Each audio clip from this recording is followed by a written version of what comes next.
آداب، میں ہوں ممتاز عالم رضوی اور میں ایسی خبر لے کر کے آیا ہوں جو آپ کو چونکا دے گی۔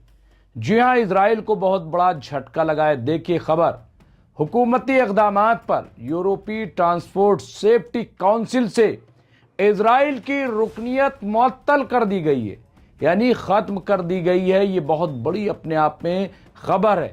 اب یہ خبر تفصیل دیکھیں کہ اسرائیلی ویب سائٹ انیٹ نے جمعرات کو رپورٹ کیا ہے کہ یورپی ٹرانسپورٹ سیفٹی کونسل ETSC میں اسرائیل کی رکنیت اسرائیلی حکومت کی طرف سے اٹھائے گئے اقدامات کے بعد معطل کر دی گئی ہے، جس کے بارے میں تنظیم کا کہنا ہے کہ یہ جان بچانے کے اپنے بنیادی عزم سے متصادم ہے۔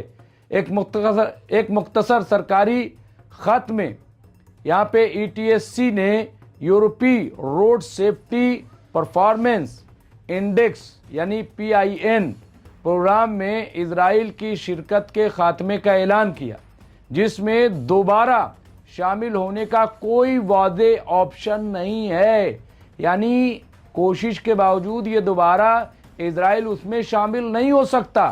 یہ لیٹر ہے، دیکھیں خط کے مطابق، لیٹر کے مطابق یہ فیصلہ 21 اکتوبر کو تنظیم کے بورڈ کے اجلاس میں کیا گیا ہے، اور یہ بہت بڑی بات ہے، بہت بڑا جھٹکا لگا ہے اسرائیل کو اگر دیکھا جائے۔ بورڈ نے 1 دسمبر سے شروع ہونے والے پروگرام اگلے اطلاع تک میں اسرائیل کی national road safety authority NRSA کی رکنیت معطل کرنے پر اتفاق کیا ہے۔ لیٹر میں کہا گیا ہے کہ موجودہ اسرائیلی حکومت کے حالیہ اقدامات کو انسانی زندگی کے تحفظ کے لیے ETSC اور PIN پروگرام کے اصولی عزم سے ہم آہنگ نہیں سمجھا جاتا ہے۔ تو یہ رپورٹ دیکھیے، اور یہ اپنے آپ میں ایک بہت بڑی رپورٹ ہے، بہت بڑا جھٹکا لگا ہے اسرائیل کو اگر دیکھا جائے، بہت بڑی۔ یہاں پہ 2025 کے آغاز سے اب تک اسرائیل میں 452 افراد ہلاک ہو چکے ہیں، جن میں 145 عرب بھی شامل ہیں۔ اسرائیلی اعداد و شمار بتاتے ہیں کہ اس سال اب تک 431 مہلک سڑک حادثات رونما ہو چکے ہیں۔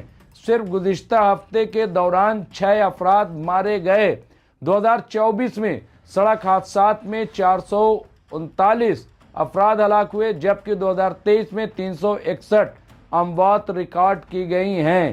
تو یہ اپنے آپ میں بہت بڑی بات ہے، اور یہ بہت بڑا جھٹکا لگا ہے اسرائیل کو دیکھا جائے۔ اور یہ آپ دیکھیں کہ یہ اسرائیل کے ساتھ شاید اس سے پہلے نہ ہوا ہو، لیکن ایسا ہے۔ اور یہی نہیں بلکہ ایک اور بڑا جھٹکا آپ دیکھیں کہ پوپ نے کرسمس کی پہلی نعمت میں غزہ کے باشندوں کو سردیوں کے سخت حالات کا سامنا کرنے کی ترغیب دی ہے۔ یہاں پہ دیکھیں انادولو کی رپورٹ کے مطابق جمعرات کو سینٹ پیٹرز باسیلیکا سے کرسمس کے موقع پر اپنا پہلا اجتماعی خطاب کرتے ہوئے پوپ لیو یہاں پہ نے دنیا بھر میں پناہ گزینوں اور بے گھر افراد کے ساتھ ساتھ سخت سردیوں کے ہفتوں سے گزرنے والے غزہ کے باشندوں کی حالت زار پر روشنی ڈالی، چونکہ کلام کو جس نے جسم بنایا ہے۔ یہاں پہ دیکھیے، چونکہ کلام کو جسم بنایا گیا تھا، اب انسانیت ہم سے ملنے کی خدا کی اپنی خواہش کے ساتھ چیخ چیخ کر بولتی ہے۔ کلام نے اپنا نازک خیمہ ہمارے درمیان کھڑا کر دیا ہے، تو پھر ہم غزہ کے خیموں کے بارے میں کیسے نہیں سوچ سکتے، جو ہفتوں بارش، آندھی اور سردی کی زد میں ہے۔ یہ سب آپ جانتے ہیں، ہم رپورٹ آپ کو کرتے رہے ہیں کہ اس وقت غزہ کی صورتحال کیا ہے۔ غزہ میں صرف بھوک اور پیاس نہیں ہے، صرف دواؤں کی کمی نہیں ہے، بلکہ وہاں پہ بارش ہو رہی ہے، بہت سرد موسم ہو رہا ہے، اور بچوں کے پاس کپڑے تک نہیں ہیں ڈھنگ کے، رہنے کے لیے گھر نہیں، یہ حالات ہیں۔